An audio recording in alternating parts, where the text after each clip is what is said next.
Praise the Lord, hallelujah. கிறிஸ்துவுக்குள் பிரியமானவர்களே, இந்த அருமையான ஓய்வு நாளிலும் தேவ சமூகத்துக்கு வந்த உங்கள் ஒவ்வொருவரையும் இயேசுவின் நாமத்தினாலே அன்பின் வாழ்த்துக்கள். தேவன் பேசுவார் என்று விசுவாசத்தோடு வந்திருக்கீங்க. கண்டிப்பா கர்த்தருடைய வார்த்தை உங்களுக்குள்ளாக கடந்து சென்று அதுக்கான ஆசீர்வாதத்தை கர்த்தர் கொடுத்து உங்களை நடத்துவார். ஆமென், ஹல்லேலூயா. இப்பொழுதும் தேவ செய்திக்கு முன்பதாக கண்களை மூடி நாம் ஜெபிப்போம். ஸ்தோத்திரம் இயேசப்பா, உம்மை துதிக்கிறோம் ஆண்டவரே. ஜீவனுள்ள நல்ல பிதாவே, இந்த அருமையான தருணத்துக்காய் நன்றியோடு உம்மை ஸ்தோத்திரம் பண்ணுகிறோம் ராஜா. இந்த நாளிலும் தேவ செய்தி கேட்க வந்த ஒவ்வொரு பிள்ளைகளும் நீர் ஆசீர்வதிப்பீராக. உணர்வோடு தேவரீர் உம்முடைய வார்த்தைக்கு கீழ்ப்படிந்து நடக்கக்கூடிய கிருபைகளை கொடுத்து நடத்துங்க ராஜா. அப்பா, இந்த பிரசங்கத்துக்கு விரோதமாய் எழுந்திருக்கிற பிசாசுடைய தடைகள் இயேசுவின் நாமத்தினால் அடியேன் சபித்து கட்டுகிறேன் கர்த்தாவே. உம்முடைய சித்தம் மாத்திரம் நிறைவேற்றுவீராக. உம்முடைய வார்த்தையால் எங்களோடு கூட இடைப்படும் வழி நடத்தும். இயேசுவின் நாமத்திலே ஜெபிக்கிறோம் நல்ல பிதாவே, ஆமென். ஆமென், ஹல்லேலூயா. கர்த்தர் நல்லவர், அவர் கிருபை என்றும் உள்ளது. இந்த நாள் வரைக்கும் கர்த்தர் நம்மை நடத்தியிருக்கிறார். பாருங்க, வேத வசனம் என்பது சாதாரண விஷயம் அல்ல. வானமும் பூமியும் ஒழிந்தாலும் என் தேவனுடைய வார்த்தை ஒரு நாளும் ஒழியாது என்று வேதம் சொல்லுகிறது. அந்த வார்த்தை நம்மிடத்துல கடந்து வந்து நம்மை ஆசீர்வதித்து தான் அது கடந்து செல்லும். ஆமென். இப்பொழுதும் நீங்க கேட்க போற தேவ செய்தியும் கர்த்தர் உங்களை ஆசீர்வதித்து நிச்சயமாய் நடத்துவார். இப்பொழுதும் நம்ம மத்தேயு 21ஆம் அதிகாரம் 21வது வசனத்தை நாம் வாசிப்போம். இயேசு அவர்களை நோக்கி, நீங்க சந்தேகப்படாமல் விசுவாசம் உள்ளவர்களாய் இருந்தால் இந்த மலையை பார்த்து நீ பெயர்ந்து சமுத்திரத்தில் தள்ளுண்டு போ என்று சொன்னாலும் அப்படி ஆகும் என்று மெய்யாகவே உங்களுக்கு சொல்லுகிறேன். ஆமென், ஹல்லேலூயா. பாருங்க, இயேசு கிறிஸ்து இந்த காலை வேளையில உங்களை பார்த்து சொல்லுகிறார், நீங்கள் சந்தேகப்படாமல் விசுவாசத்தோடு எதை செய்தாலும் அதை கர்த்தர் வாய்க்க பண்ணுவார். ஆமென், ஹல்லேலூயா. இந்த நேரத்துல சீஷர்களை பார்த்து சொல்லுகிறார், நீங்கள் விசுவாசம் உள்ளவர்களாக இந்த மலையை பார்த்து அது பெயர்ந்து சமுத்திரத்துக்கு போனா அது கடந்து போகும், அது அப்படியே ஆகும் என்று தேவனாகிய இயேசு கிறிஸ்து இந்த வேளையில சொல்லுகிறார். விசுவாசம் உள்ளவர்களா இருங்க, அவிசுவாசியா இராதீங்க.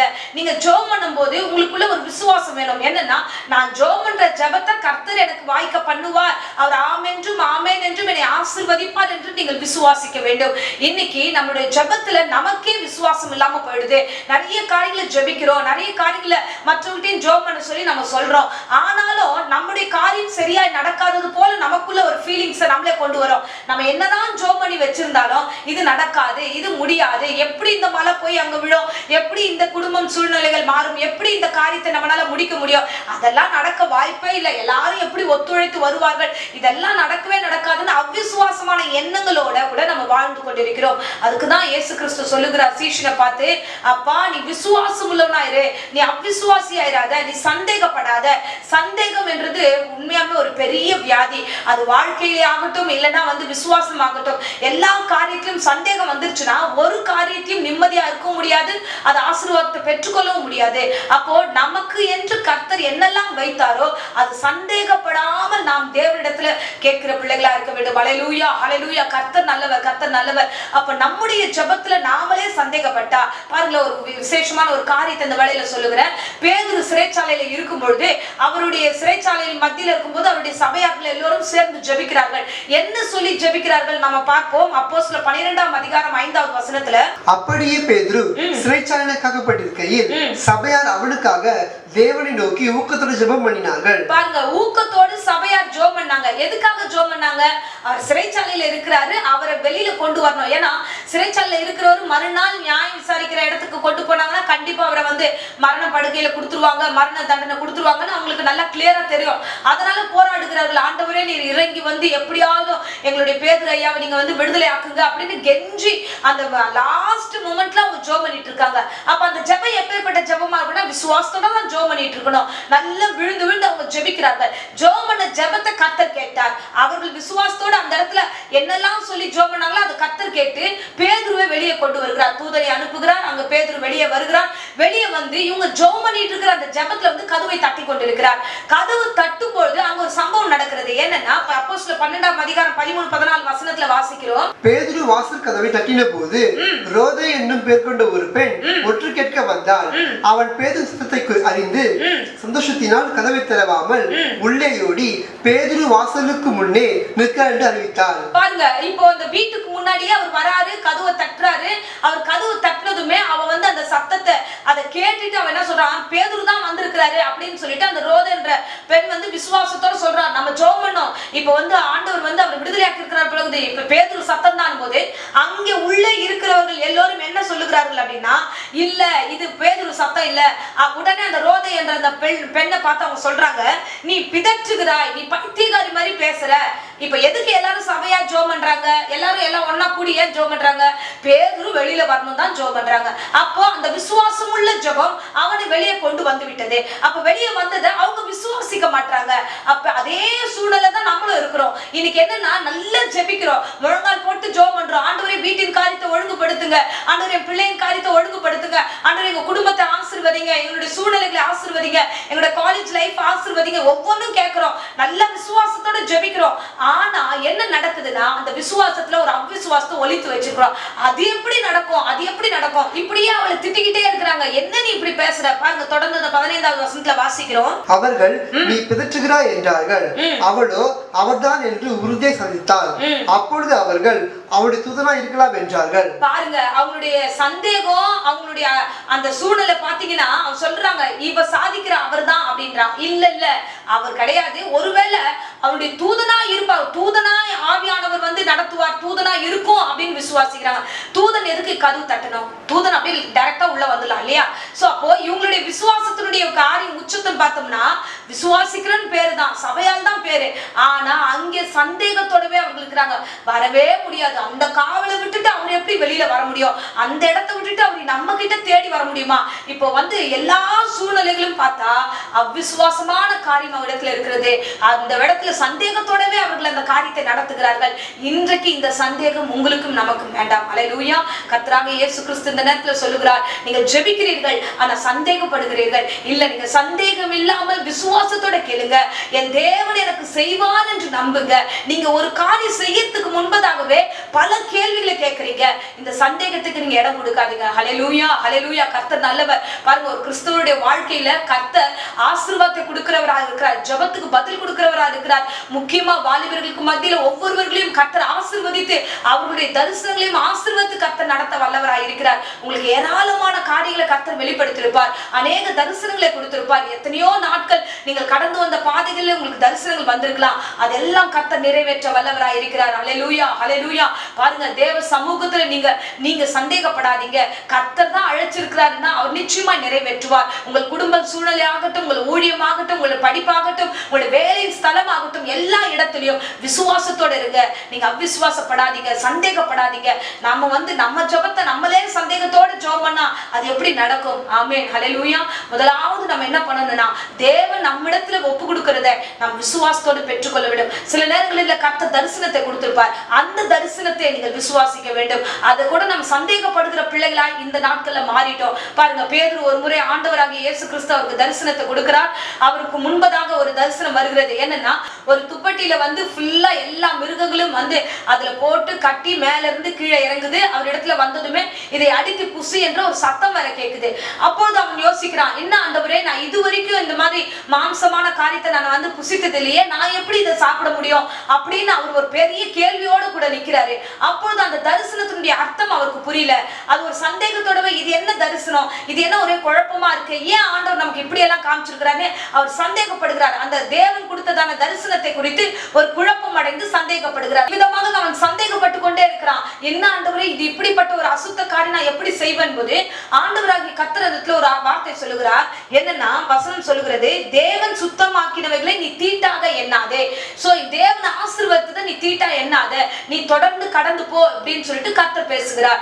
இப்பொழுது அந்த தரிசனத்தை குறித்து ஒரே கவலை, ஒரே துன்பம். இந்த ஆண்டவர் இப்படி ஒரு தரிசனத்தை நீங்க கொடுத்திருக்கிறீங்களேன்னு சொல்லிட்டு கலக்கத்தோடு அவன் சந்தேகப்படுகிறான். வசனத்துல வாசிக்கிறோம், 10ஆம் அதிகாரம் 17வது வசனத்துல, அப்பொழுது பேதுரு தான் கண்ட தரிசனத்தை குறித்து தனக்குள்ள சந்தேகப்படுகையில், இதோ கொர்நேலியுவினால் அனுப்பப்பட்ட மனுஷர்கள் சீமோனுடைய வீட்டை விசாரித்துக் கொண்டு வாசப்படியிலே வந்து நின்று. ஆமென். பாருங்க, இந்த இடத்துல கொர்நேலியு என்ற வீட்டிற்கு இவர் போக வேண்டும். சோ புறஜாதி வீட்டுக்கு அவர் போக வேண்டும். இதுவரைக்கும் அவர் வந்து யூதர்களுக்காக அவர் பிரசங்கம் பண்ணி கொண்டிருந்தார். இப்பொழுது அவர் புறஜாதி இடத்துல போகணும். அந்த போகிற காரியத்தை ஆண்டவர் ஒரு தரிசனமாக இப்பொழுது கொடுத்திருக்கிறார். நீ சந்தேகப்படாத, நீ சந்தேகப்படாம நீ கடந்து போ.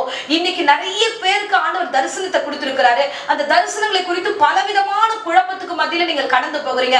கர்த்தர் கொடுத்த தரிசனம் என்றால் அது நிச்சயமா கர்த்தர் நிறைவேற்றுவார். ஆபகுக்குல வசனத்துல நம்ம வாசிக்கிறோமே, சோ கர்த்தர் குறித்த காலத்துல தரிசனத்தை நிறைவேற்ற அவர் வல்லவராய் இருக்கிறார். அவர் நிறைவேற்றுவார். அந்த தரிசனம் பொய் சொல்லாது. தேவன் கொடுத்த தரிசனங்கள் ஒரு நாளும் மாறாது. உங்கள் வாழ்க்கையில கர்த்தர் என்ன செய்ய சொல்லுகிறாரோ அதை துரிதமாய் நீங்கள் செய்யுங்க. 20வது வசனத்துல கர்த்தர் சொல்லுகிறார், வாசிப்போம். நீ எழுந்து இறங்கி ஒன்றுக்கும் சந்தேகப்படாமல் அவர்களோடு கூட போ, நானே அவர்களை அனுப்பினேன் என்று அவனுக்கு சொன்னார். ஆமென், ஹல்லேலூயா. தேவன் தாமே சொல்லுகிறார், இவ்வளவு நாட்கள் ஏதாகிலும் தரிசனத்தை கண்டிருந்தீங்கன்னா, ஆண்டவர் உங்களை கொடுத்து ஒரு வெளிப்பாடு கொடுத்திருந்தார்னா, உங்கள் வீட்டை தேடி காரியங்கள் வந்திருந்துச்சுன்னா, சந்தேகப்படாமல் எழுந்து காரியத்தை நடத்துங்க, கடந்து போங்க. கர்த்தர் உங்களோடு கூட இருக்கிறார். அவர்தான் இந்த வார்த்தைகளை சொல்லிக் கொண்டிருக்கிறார். ஹல்லேலூயா. அன்பு பிள்ளையே, சந்தேகப்படாத, விசுவாசம் உள்ள பிள்ளைகளா இருங்க. கர்த்தர் காண்பிக்கிற காரியங்களில நீங்கள் விசுவாசம் உள்ள பிள்ளைகளா நீங்கள் காணப்பட வேண்டும். ஆமென், ஆமென். முதலாவது நாம் ஜெபிக்கிறதுல விசுவாசமா இருக்கணும். இரண்டாவது ஆண்டவர் காண்பிக்கிற தரிசனத்துல நம்ம விசுவாசமா இருக்கணும். மூன்றாவது ஒரு காரியத்தை பார்க்கிறோம், என்னன்னா நமக்கு கர்த்தர் கொடுத்த வாக்குத்தத்தத்திலேயே நம்ம விசுவாசம் உள்ள பிள்ளைகளா இருக்க வேண்டும். ரோமர் 4ஆம் அதிகாரத்துல 20வது வசனத்துல நம்ம வாசிக்கிறோம், 20-21ல ஆபிரகாம் கர்த்தர் காண்பித்த தரிசனத்தை, கர்த்தர் கொடுத்த வாக்குத்தத்தத்தை அவன் அப்படியே விசுவாசித்தான். அது அப்படியே அவனுக்கு நீதியாக எண்ணப்பட்டது என்று வேதம் சொல்கிறது. வாசிப்போம். தேவனுடைய வாக்குத்தத்தத்தை குறித்து அவன் அவிசுவாசமாய் சந்தேகப்படாமல் தேவன் வாக்குத்தத்தம் பண்ணினதை நிறைவேற்ற வல்லவராய் இருக்கிறார் என்று முழு நிச்சயமாய் நம்பி தேவனை மகிமைப்படுத்தி விசுவாசத்தில் வல்லவனானான். ஆமென், ஹல்லேலூயா. பாருங்க, ஆபிரகாமுடைய வார்த்தை நம்ம வாசிக்கிறோமே, எவ்வளவு மேன்மையான ஒரு காரியம் பாருங்க. விசுவாசின் தகப்பன் ஏன் பேர் வச்சதுன்னா, இந்த இடத்துல அவருக்கு அந்த வார்த்தை வந்த பொழுது 75 வயது. அவருக்கு அந்த வசனத்தின்படி ஆண்டவர் ஆசீர்வதித்து அனுப்புகிறார். நீ போ, நீ ஒரு பிள்ளையை பெறுவாய்ன்னு சொல்லிட்டு வாக்குத்தத்தத்தை கர்த்தர் கொடுக்கிறார். அந்த வார்த்தை பெற்றுக்கொண்டு 100வது வயதுல தான் நடக்கிறது. 25 வருட காலம் அவர் பொறுமையோடு காத்திருந்தார். அந்த வாக்கு அவருடைய வாழ்க்கையில நிறைவேறினது. ஹல்லேலூயா. அவர் சந்தேகப்படவே இல்லை. கர்த்தர் தான் கொடுத்தார்னா அவர் நிச்சயமா எனக்கு நிறைவேற்றுவார். நான் ஏன் அந்த வார்த்தையை சந்தேகப்படணும் என்று கர்த்தருடைய வார்த்தை சந்தேகப்படாமல் அவர் கடந்து போகிறார். ஹல்லேலூயா. இததான் நம்ம வசனத்துல வாசிக்கிறோமே, யாக்கோபு 1ஆம் அதிகாரம் 6வது வசனத்துல, எவனாகிலும் சந்தேகப்படுறவனா இருந்தா, தேவன் கொடுத்த வாக்குத்தத்தத்தின் காரியங்களை சந்தேகப்பட்டீங்கன்னா ஒன்றையும் பெற்றுக்கொள்ள முடியாது என்பது அந்த வசனத்துல தெளிவுபடுத்துகிறது. ஹல்லேலூயா. அன்பு பிள்ளைகளே, கர்த்தர் உங்களுக்கு கொடுத்த காரியங்களுக்குள்ள விசுவாசமா இருங்க. தேவன் உங்களிடத்துல பேசுகிற காரியங்களை விசுவாசமா இருங்க.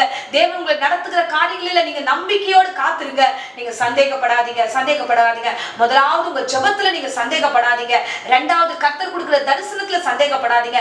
மூன்றாவது உனக்கென்று வாக்குத்தத்தம் கொடுத்திருக்கிறார், அந்த வாக்குத்தத்தத்தை சந்தேகப்படாத, அப்படியே விசுவாசிங்க. அந்த வார்த்தையை கர்த்தர் நிறைவேற்றுவார். உங்களுடைய தேவைகள் என்னதென்று அவர் அறிந்திருக்கிறார். எல்லாவற்றும் அவர் நிறைவேற்றுவார். அன்னன்னைக்கு என்னென்ன தேவையோ அது எல்லாவற்றும் அவர் செய்வார். லூக்கா 12ஆம் அதிகாரம் 29வது வசனத்துல நம்ம வாசிக்கிறோம், ஆகையால் எண்ணத்தை உண்போம் எண்ணத்தை குளிப்போம் என்று நீங்கள் கேளாமலும் சந்தேகப்படாமலும் இருங்கள். நீங்க எல்லா காரியத்திலையும் தேவன் கிட்ட கொடுங்க, சந்தேகப்படாதீங்க. அப்போஸ்தலர் 11:12 வசனம் சொல்லுது, இனி நீ சந்தேகப்படாம காரியத்தை நடத்து, சந்தேகப்படாதீங்க. உங்களுடைய காரியங்களுக்குள்ள என்னெல்லாம் வேணுமோ அது எல்லாவற்றும் கர்த்தர் நிறைவேற்றுவார். எல்லாவற்றும் கர்த்தர் ஆசீர்வதிப்பார். எல்லாவற்றும் உங்களை வழிநடத்த வல்லவராய் இருக்கிறார். ஆமென், ஹல்லேலூயா. சோ இந்த நாட்களிலும் தேவ சமூகத்துக்கு வந்திருக்கீங்க. கொடுத்த எல்லா வார்த்தைகளும் வைத்து நீங்கள் ஜெபம் பண்ணி தேவன் கிட்ட ஒப்புரவாகுங்க. ஆண்டவரே, எந்த சூழ்நிலை நான் சந்தேகப்பட மாட்டேன் என்று உங்களை ஒப்பு கொடுங்க.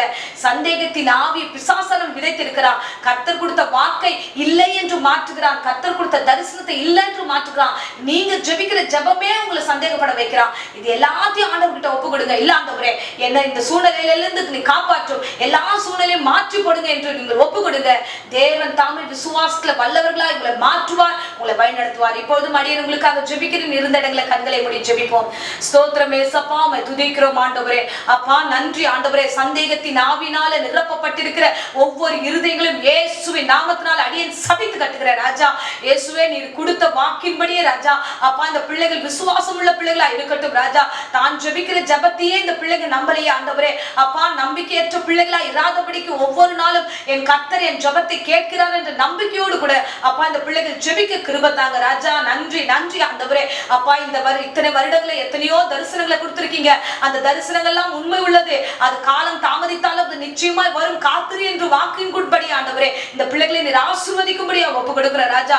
வாக்கு தத்தங்களை நிறைவேற்ற போகிறீர், அதுக்காய் நன்றி செலுத்துகிறோம். சந்தேகத்தின் ஆவி இயேசுவின் நாமத்தில் சபித்து கட்டுகிறேன். பரிசுத்த ஆவியானவர் கூடவே இருந்து வழி நடத்தும். இந்த வேளையில கூட கர்த்தாவே, யாராகிலும் பலவீனத்தோடு வியாதிகளோடு ஆண்டவரே இந்த வேளையில இருந்தா பூர்ண சுகத்தையும் பலத்தையும் ஆரோக்கியத்தையும் கொடுத்து ஆசீர்வதியும். இயேசுவே அப்பா, இறங்கி வந்து வந்து தொட்டு சுகமாக்கும். தொடர்ந்து காத்துக்கொள்ளும். இந்த ஓய்வு நாளிலும் உங்களுடைய பிரசங்கம் ஆண்டவரே, உங்களுடைய பிரசன்னமும் இந்த பிள்ளைகளோடு கூட இருப்பதாக இயேசுவின் நாமத்தில் ஜெபிக்கிறோம் நல்ல பிதாவே. ஆமென். ஆமென். Praise the Lord. God bless you.